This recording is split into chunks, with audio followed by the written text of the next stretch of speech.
Welcome to the 2024 Career and Internship Expo panel. I'm Grace McCloskey, and with me is a distinguished panel of people with diverse careers and experiences. Today, they will be talking about their careers, offering advice and knowledge.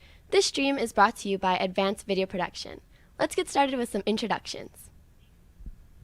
Hello, good morning. Super excited to be here today. My name is Ryan Liu. It's sort of surreal being back at Arcadia High School because it wasn't too long ago when I was a student here. I graduated from Arcadia High School in the class of 2013. After Arcadia High School, I became the first in my family to go to college, and I started at PCC right nearby. I graduated from PCC and transferred to Yale University, where I got my bachelor's. I went on to get my master's in higher education from the University of Oxford, and I worked on campaigns and politics in public policy roles. And then I pivoted and went back to Yale for law school, and I graduated with my Juris Doctor. In addition to spending 2.5 years representing veterans and veterans organizations in litigation, I now practice business litigation, representing a lot of tech and startup companies. In addition to that, I'm combining my previous experience in public policy and running for the Board of Trustees, the school board, for the community college I went to, PCC. And super excited to be here to talk about all of that with you today. Hi, my name is Lina Myrvold. I graduated from Arcadia High in 1986, so it's been a long time, but I've had children come through here, and I have a child here now. And I left Arcadia High, went also to PCC, and transferred to Cal Poly in San Luis Obispo, where I got a bachelor's in business. And then went on and was an accountant for 4 years, or 5 years, I guess, and then went back to school, got a second bachelor's in psychology, and then a master's in psychology, and then 3,000 hours of experience later, take a state license test, and became a licensed marriage and family therapist. Currently, I work for the Desert Mountain Children's Center, that's in Apple Valley, and I specialize in the 0 to 5 population, specifically infant mental health, and I work with families on bonding and attachment. I also supervise associates, that's people who are getting their hours to become licensed. And then I see people online in private practice, teens and adults, and then I do that in the evening. Hi everyone, my name is Sean, and I graduated from Arcadia High School in 2018. Soon afterwards, I went to UC San Diego to pursue a degree in computer science. And while I was there, I did several internships at several tech firms, including Microsoft, Robinhood, and Meta, what is formerly Facebook. And as of last June, I joined Databricks full-time as a software engineer. And what Databricks does is that they are a data and AI platform for enterprise data. More specifically, I work on Lakeview Dashboards, which is a business intelligence offering product on the Databricks platform. So yeah, super excited to talk to everyone today and answer any questions. Hi, I'm Atia Shah. I'm an infectious disease physician at Arcadia USC, formerly Arcadia Methodist Hospital, literally across the street from here. As an infectious disease doctor, I help diagnose and treat patients with who are suffering from diseases caused by bacteria, viruses, or fungi on an individual level, and also develop infection prevention and control strategies on a population level. Simply stating, we're like the medical detectives of the medical world, and use our expertise to put pieces of puzzles together and diagnose some of the most complex illnesses. Like the others, I'm not an alumni here. I wish I was, but I'm here as a parent for my son, who's a junior, Khalil. Thank you, everybody. Hi, I'm Angie Dillman, the principal of Arcadia High School. I have a doctorate in educational leadership from USC, and I've been the principal here for 5 years. Before I was the principal, I was a teacher, and I got into education a little bit by accident. When I graduated with a degree in history, I didn't know exactly what I wanted to do, but I love to travel, and I wanted to make a living while traveling, so I taught English as a foreign language in Poland. And it took me about 1 month, and I absolutely fell in love with teaching, and I never looked back. And after teaching in Poland and Italy, I moved to California because going from Italy back to Ohio, where I'm from, just didn't cut it anymore. So I've been working in education in Southern California for 20 years, 19 to 20 years, long time. Hi, my name is Lina, and I am an airline pilot. I'm currently flying the Airbus A220 for Delta Airlines, and I've been flying for 11 years. I actually got my start here at the local airport. It's El Monte Airport on Santa Anita. I'm sure you guys are all familiar with that. And here you guys can hear all the planes flying overhead. They're probably coming from El Monte Airport. So I got all my initial ratings at El Monte, and then after that, I flew aerial mapping all around the U.S. And after that, I flew light cargo feeder aircraft. And then after that, went on to the airlines and flew heavy cargo all around the world. And now I'm at Delta, flying primarily West Coast and Alaska. So I'm excited to talk to all of you about how you can get a career in aviation. And my name is Casey Allen. I'm also an airline pilot with Delta Airlines, based in Los Angeles here. I'm from the east coast of Florida, though, and wish I went to Arcadia High School because everything is very nice here. Growing up in Florida, I just have a bachelor's degree from the University of Central Florida in Orlando, in business, actually, nothing to do with aviation, which is kind of common for pilots.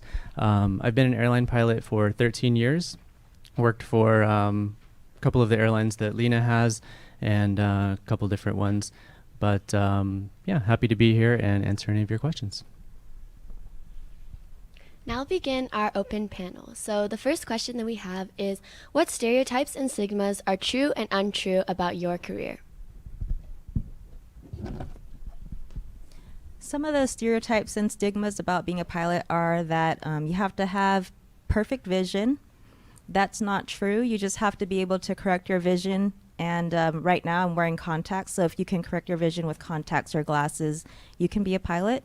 Another stereotype is that to become a pilot, you have to go through the military, which is also not true. You can learn to fly and get all your certificates and ratings as a civilian. So yeah, those are some of the stereotypes about being a pilot.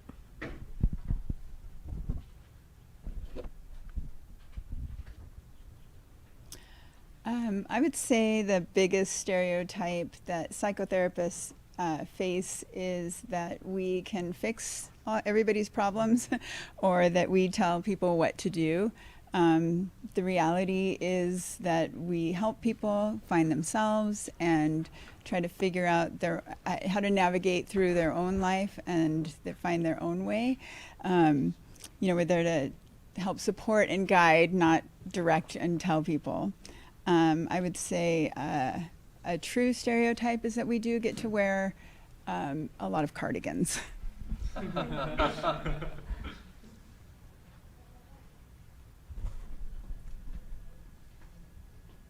I think one of the stereotypes about the law is that you usually think attorneys are really confrontational, they're mean, and some of them are, and hopefully I'm not one of them. But the law is such a broad field, and something I didn't even know when I was in high school is that for a lot of attorneys, they don't actually argue in court much. They're transactional attorneys. So what that means is that at my law firm, about 30% of us are litigators like me. So we're the ones who, when you're sued, you hire us to go to court and all of that. But about 70% of the law firm are actually transactional attorneys. So they're the ones that work with companies to draft their contracts. If a company wants to go public on the stock market, there's a lot of paperwork involved. And it's very collaborative, right? You work with the client, you work with banks, you work with underwriter counsels, which are people who help with companies who want to go public. So it can be a very collaborative profession as well. It's just that the law is such a big field, and you really want to pick what you want to truly spend your time on within the legal profession.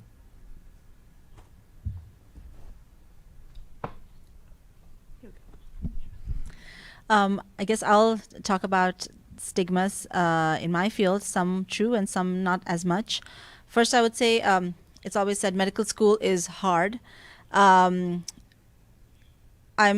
practicing as a physician requires a lot of dedication, resilience, and grit, which is why the selection process of getting into medical school is hard. Completing it, not so much. 99% of people that make it to that stage definitely complete it. It's just a selection process to ensure that you're cut out to continue this for the rest of your life. It's a long road. Yes, it's a very long road to a very rewarding career in which learning really never stops. Every patient presents as a learning opportunity. I would say, though, that healthcare is now a delivery, is a team model. So doctors are usually at the helm of leading the team, but there are multiple other people who play very specific and important roles as part of that team and are equally important, like nurses, nurse practitioners, physician assistants, respiratory therapists. And those all could be options for people who love medicine, want to help people, but don't like the very long road. The third thing I would say is a lot of times it's said that doctors are very cold and have no emotions. Doctors do have emotions and attachments, but we cannot show them. We have to maintain our calm and composure in the high stress environments, so we can use our judgment to the best of our abilities, and the only places, I guess, we have the luxury to celebrate our victories and mourn our losses, and in forums like these, where we get to brag about it, feel a little bit. And the fourth thing is that doctors make a lot of money. I would say there are easier ways to earn money if that's your prime objective. I can really relate to a lot of what you just shared. I think principals also have the reputation of being cold and unfeeling.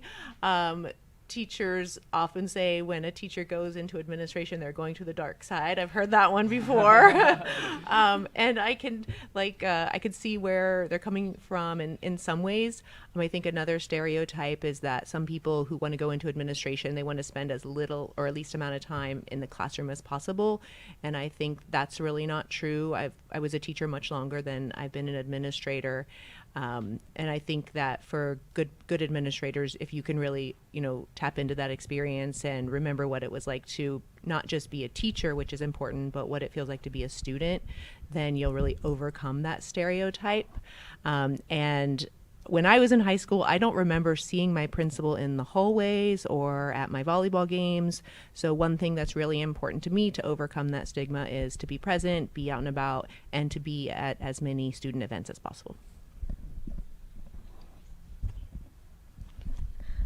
So for time, we're just going to move on to the next question.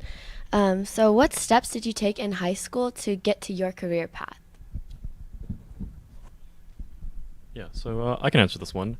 And this is perhaps a little controversial, but I do not believe that your journey starts in high school. I actually have quite a few friends who didn't know how to code going into college, like their first year. And through the classes you take, through the friends you meet, through the clubs you interact with, I think you can learn a lot more than in a classroom setting. And I guess the point of education is perhaps orthogonal to what you do in industry. I feel like if you want a job as a software engineer, a lot of it is self-guided. You have to look for things. You have to prepare for interviews on your own. Like, school can't really help you there. And I guess networking is not something that school teaches you. It's really something that you build up through, your relationships with other people. So I'd say, like, to be an engineer, I actually don't think that, it's a total dependence on classes. I think you should really rely on yourself a lot.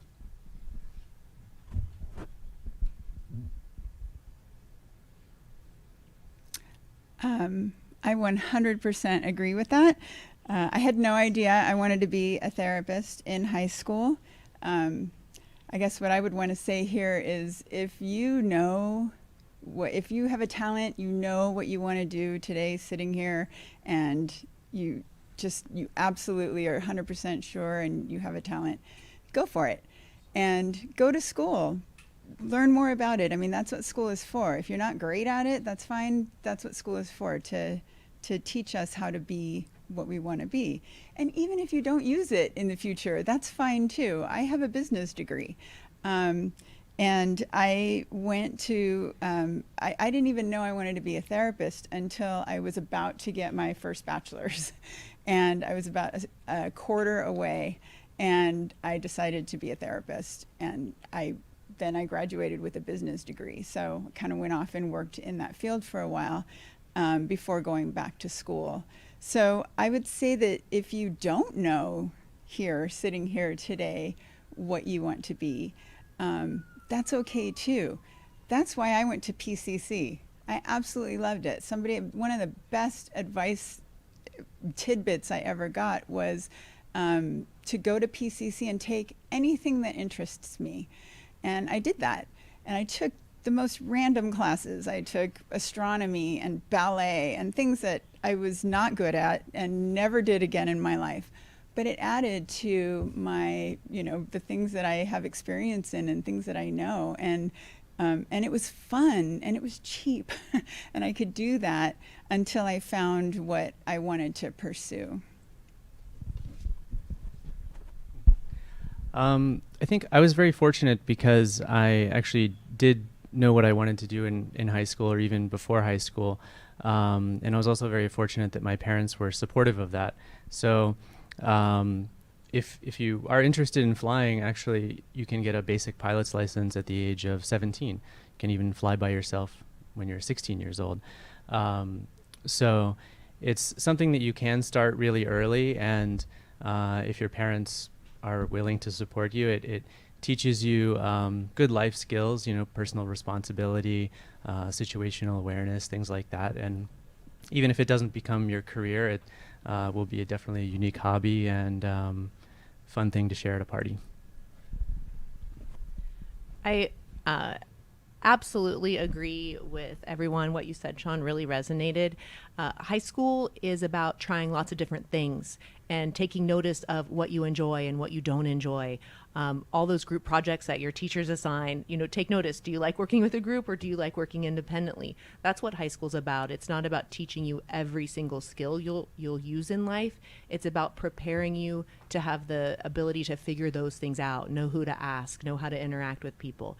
And I think if you're really lucky, you might spark your passion throughout your time in school, but it doesn't have to be the case.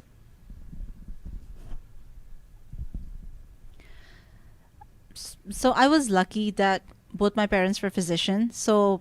And I grew very closely watching them, spend a lot of time in the car doing homework, waiting for them while they were seeing patients. So I knew what I was getting into. Most people say if you want to go into the medical field, prioritize science classes, volunteer at hospitals, which is of course important, so you know what you're getting into. But as everybody else said, I would say have a very open mind to try other activities, because once you get into the field of medicine, you may not get a chance, and you want to be absolutely sure that that's exactly what you want. I mean, of course, you can always change your mind, and it's totally fine. It just may prolong your journey to reach your destination, and that is still okay too. It's much better than, feeling stuck in a career that makes you feel trapped and dread going to work. And even if it's that, you can always do a second career. So the options are limitless, and everything's within your reach if you really want it bad enough. I echo what everyone else has said. I'm still trying to figure out what I want to be when I grow up. But I mean, for me, sort of similar to being a physician, to be an attorney, you have to go to law school, which is a graduate degree. So even, years before that, when I was in high school, I had a sense that maybe I'd be interested in one day becoming an attorney, but I wasn't completely sure. Like I mentioned, was the first of my family to go to college. My parents were immigrants and refugees to America. And even though I was born here in Monterey Park, we actually moved back to where my dad's side of the family is in Argentina. I lived there for 5 years. We moved around, and eventually we ended up back in the San Gabriel Valley. So even though English is kind of the only language I know how to speak now, it was my third language when I came back to the Arcadia School District. And I spent several years in ESL and in special education, and slowly from Baldwin Stalker to First Avenue Middle School to Arcadia, I transitioned to, these college prep courses. I took some honors classes, AP courses. And when I graduated Arcadia High School, I didn't know I wanted to become an attorney, but I wanted to go to college. And I wasn't sure how to afford it, so I enrolled at PCC. And it ended up being a life-changing decision for me. While I was at PCC, I got an interest in being involved in government and political science. That's what I majored in. And gradually, I found out from being involved in government that I also wanted to go to law school, because for a lot of the initiatives that I wanted to see through, it was important to be involved in politics, but it was also important to understand the legal system. And realistically, too, I also wanted to provide for my family. But it was a very gradual step from high school to PCC to college to becoming an attorney. And I for sure did not expect that when I was in high school. Okay, so the next question is, what is the most fulfilling part of your job? I think some of the most fulfilling parts of being a pilot is that it's literally your job to travel. So I've been all over the world. I've been to Europe, Australia, Asia, Africa, the Middle East, just everywhere. And I believe that traveling is really good for you. It really expands your worldview. Another really fulfilling part of the job is that your family actually gets to travel for free on standby. So I've been able to send, my parents or my son to different places around the world. And yeah, that's one really cool benefit of being a pilot. I would say it's incredibly satisfying to be able to talk to patients, comb through seemingly insignificant details of their life at their most vulnerable time, which is when they're sick, and find a diagnosis and get them on the correct treatment and watch them get better and back to their normal life. The satisfaction of sort of swooping in and saving the day and feeling like a hero, if that's really important to you, is a very satisfying feeling. But you have to see what are the things that make you feel happy and satisfied in life.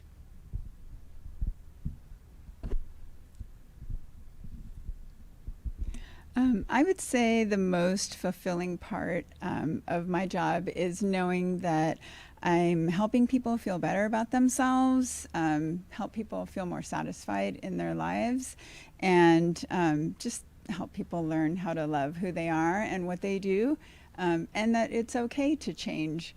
I wouldn't be in this field if I didn't think that people could change. So, it's nice to help people allow themselves to keep becoming. Yeah, I feel like as a software dev, what's unique about the profession is that the cost of experimenting is near zero. Like, sure, you pay some maybe bandwidth and electricity fees to run a new website or something, but generally, if you make a change and then you deploy it, the feedback is almost instant. People, your customers, will come tell you, hey, this looks different, or this works differently than it did before. I feel like this is an underrated part of the field where, let's say something like electrical engineering, where experimenting with the fab can potentially cost you millions, whereas in software, it's basically free. So it's a very rewarding feeling to, see your changes go live and have them directly impact someone in the real world. I think that's something that is unique to my profession, but I could be wrong.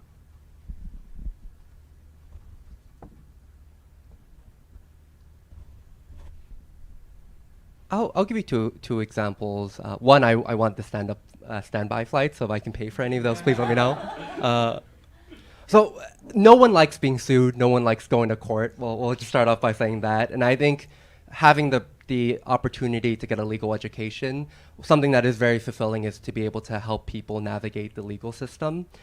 Even back when I was representing veterans and veterans organizations, one of the clients we represented was this organization called the Black Veterans Project, which was founded by a group of young Black veterans who had served in the Iraq and Afghanistan wars. And they were denied their veterans benefits, and they were curious why, and when we started representing them, we wanted to get data from the federal government to figure out were Black veterans being denied their disability veterans benefits at a higher rate than non-Black veterans. Obviously, the government didn't really want to provide us that data, so we ended up suing the Department of Veterans Affairs brought them to court, and eventually they settled, and they provided us this data. And for the first time in history, we were able to prove that there was a statistically significant difference in the rates that Black veterans were getting disability benefits denied compared to non-Black veterans. And that led to congressional, action statements by senators. The White House put out a statement too.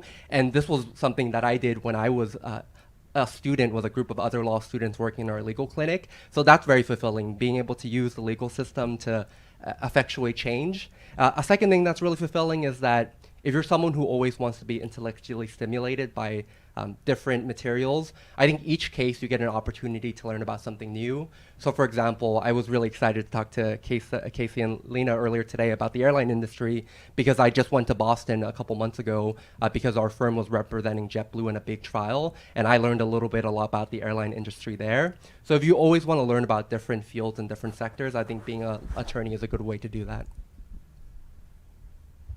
Thank you all for your answers. The next question is, what does an average day in your career look like?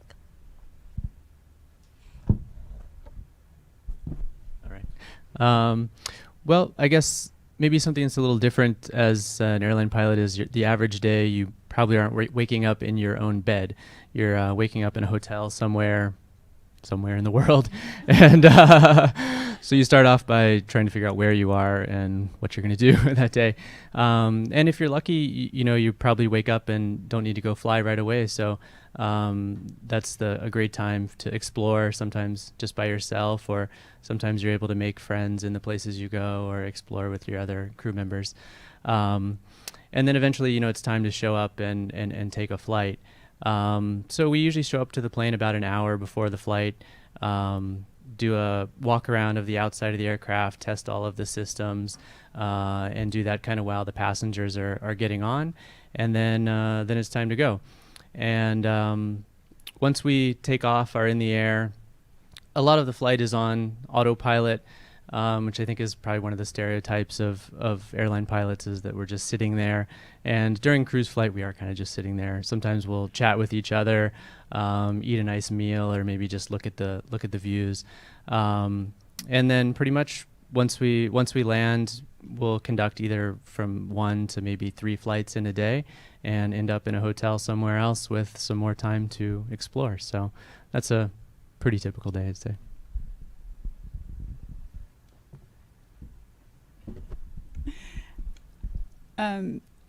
So I don't have typical days, because every day I get to meet a new family, which is kind of exciting, and anything can happen when you meet new people. So during the day, I meet with one family. I spend a lot of time with one family, and I do an assessment of the family, the child, and get to know kind of everything that affects the child. I get to help the family and work with them on bonding and attachment. Most of my time is spent with infants, but I do work with the 0 to 5 population.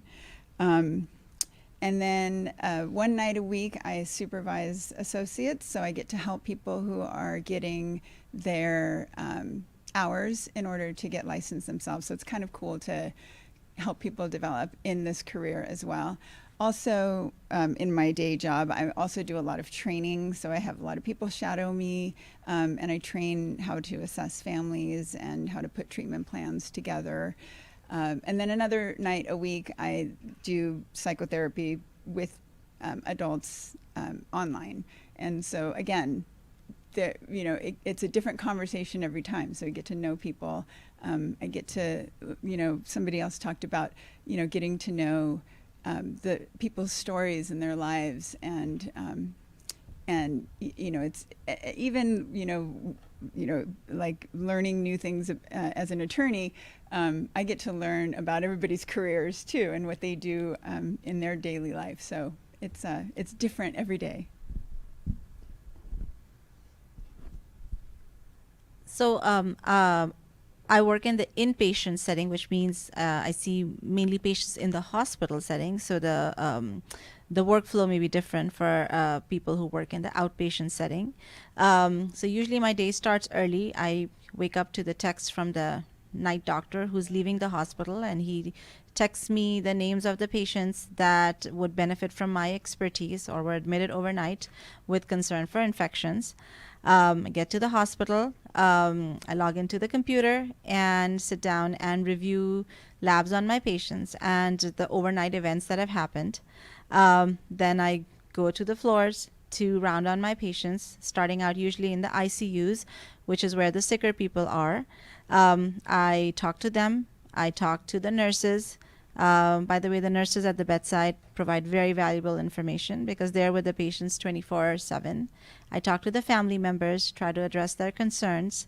Then I go collaborate with the other doctors, giving my recommendations, plans for the day, which patients can be discharged. Then I go and talk to people in the lab, discussing test results. I talk to the radiologists. I talk to pharmacy about antibiotic treatments. While you're doing all this, there's a lot of teaching, advocating, communicating going on, which is really important in my field. And then comes part of the mundane work, which is I sit down and write my notes. Believe it or not, that's a big part of what we do. Some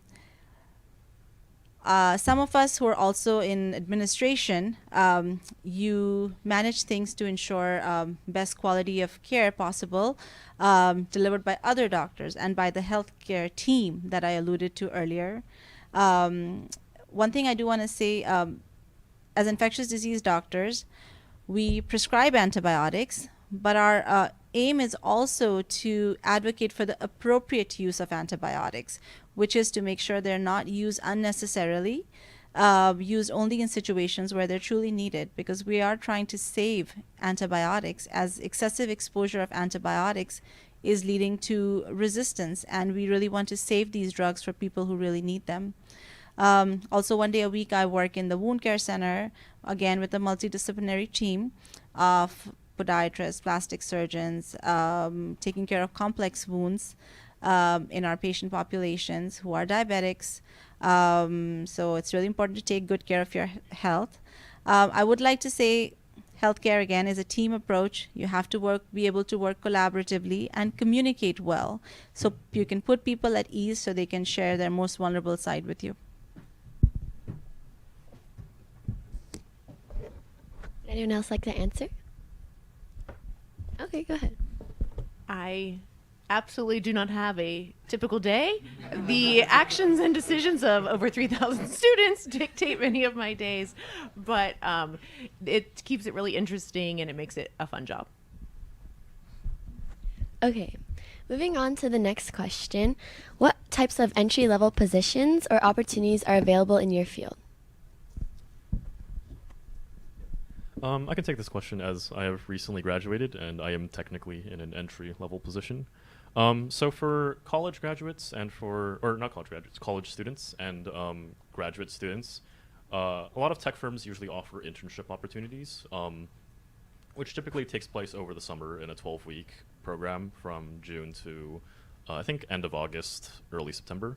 And during that time, you work with a mentor who gives you a project, helps you lead it from start to finish, and you typically work alongside them. They review a lot of your changes, and sometimes you write a design doc where you write out exactly what you're going to do. And I feel like the internships are really just the gateway into what we call a new grad, or like an entry-level full-time job. So I highly recommend everyone, at least if you're interested in the industry, look for these opportunities, because they are how I got my job, and for a lot of other people, how they got theirs. So it's a very safe bet, both for you and for the company you work at.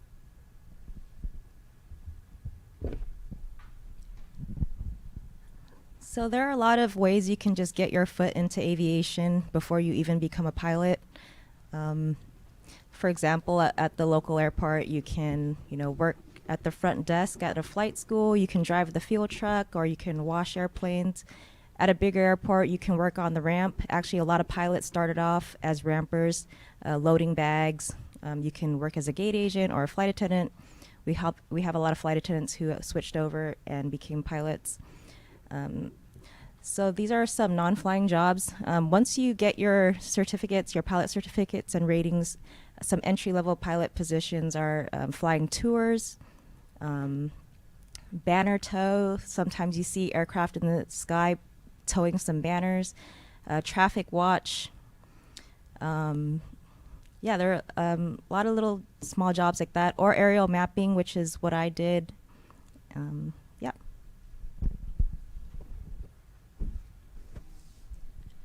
As far as entry jobs, I mean, to practice as a doctor, you do have to go through many years of training, just 4 years of high school, 4 years of college, then 4 years of medical school. Then residency can be 3 to 7 years, depending on what specialty you're doing. And if you want to specialize further, then that could be 3 to 7 years, depending on whether it's a medical specialty or a surgical specialty. So it's minimum 15 to 17 years. That's if you want to practice as a physician. However, entry levels, I would say there are multiple opportunities to volunteer. Some people in the hospital setting to work as a scribe, which is basically means you're helping doctors like myself type out notes who are not so good at typing. And you can also work as an EMT, in which case you get to see patients as first-line providers before they're brought into the hospital and learn resuscitation. You can also work as coding for billing services. You can work as a medical assistant in a clinic and help a doctor room in patients. And I believe it or not, I've seen people go into other careers and come back and do medicine as well. And here I would also mention about the team approach that we have in healthcare. You can be a respiratory therapist, physical therapist, and all of those give you very close insight into the medical field. And I've seen those people go ahead and pursue careers in medicine after having pursued a few years of their initial job. So similarly, like I mentioned, a law degree is a graduate degree, and unless you're Kim Kardashian, usually you have to go to law school to become an attorney. So what does that mean? It's that, so for example, in high school, it's going to be harder for you to get entry-level positions within the law because it is a graduate degree job. But there are still some ways to get exposed to the legal profession, which I would highly recommend. So in high school, for example, I participated in events like speech and debate. Shout out to Mrs. Novak. I did mock trial, which was a great experience too, because we got to go into a courthouse, pretend to be attorneys, pretend to be witnesses, and kind of see what it's like as a practicing attorney. And when I was an undergrad as well, when I had transferred from PCCTL, a lot of universities also have law schools on campus, and sometimes the law professors there teach classes to undergrads. So I specifically looked for those classes, took some intro to constitutional law, international law, just to get a sense of what a classroom legal environment was like. And like becoming a physician, becoming an attorney can be many years and a lot of money. So you want to be sure that you want to become an attorney before you commit to going to law school for 3 additional years. There are other ways for you to explore that too. So a lot of local law firms will hire even undergraduate students to be secretaries, to be paralegals. You can actually work as a paralegal after you graduate undergrad too, and that'll give you a little bit of exposure to the legal profession before you decide whether or not you actually want to apply and go to law school and become an attorney. Okay, for our final question of this panel, why are you satisfied with where you are now?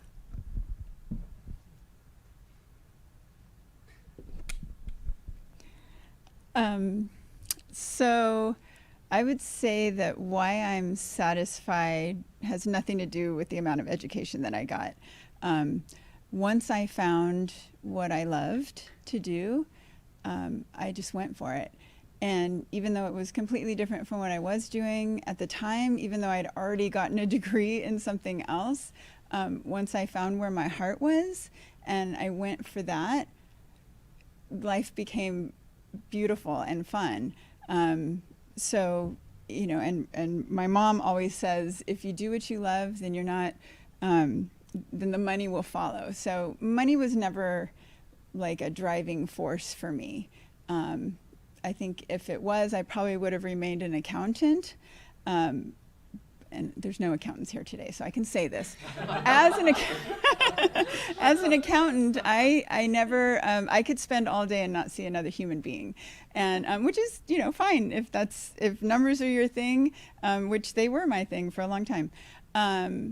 Then that can be fun too. But I needed human interaction, and I felt like I did a whole 180. So now I get to spend days with people, which I love. I also got to develop a program at the place where I work during the day now. I got to develop an infant mental health program, and I get to run that. So I just found what I loved, and I kept getting better at it. And I would just say that everything is part of the journey. When I was first getting into the psychology field, and all I had was a bachelor's in business, I worked for a PhD doing his books. So no education is wasted, even if you change your mind later in life. I would say find what you love, learn how to do it, and then there is a quote out there, and I don't know who said it, but if you do what you love, then you'll never work a day in your life.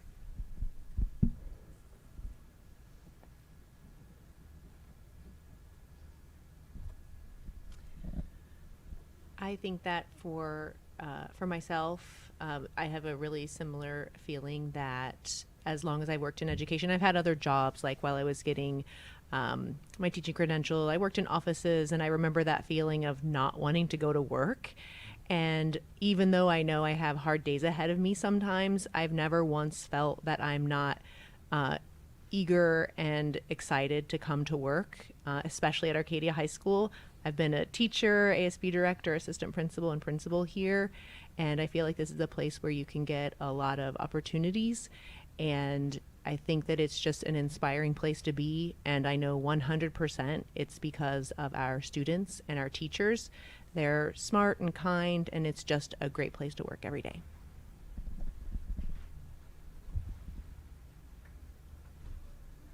No more answers? Oh, yeah, go ahead. I'm satisfied because I get to be here right now. When I was growing up here, my family were lifelong renters. We actually were very fortunate. We found a back house to rent that was walking distance from First Avenue and Arcadia High School. And this landlord was she's since passed, but she was an elderly Taiwanese immigrant. So she kept the rent artificially low, a third of what it should have been for the area, but allowed me and my younger brother to come to this great school district. And when I graduated Arcadia, I wasn't even sure how I was going to be able to afford college. So I could have never imagined being where I am today. And part of the reason I became an attorney was, I wanted to do a lot of good using the legal system, but realistically, I also knew I needed to provide for my family. And by working in private practice, I was able to help my parents fulfill a lifelong dream a year ago, which was buying them their first home in America. And that would have never been possible without the education and the pathways that I got here.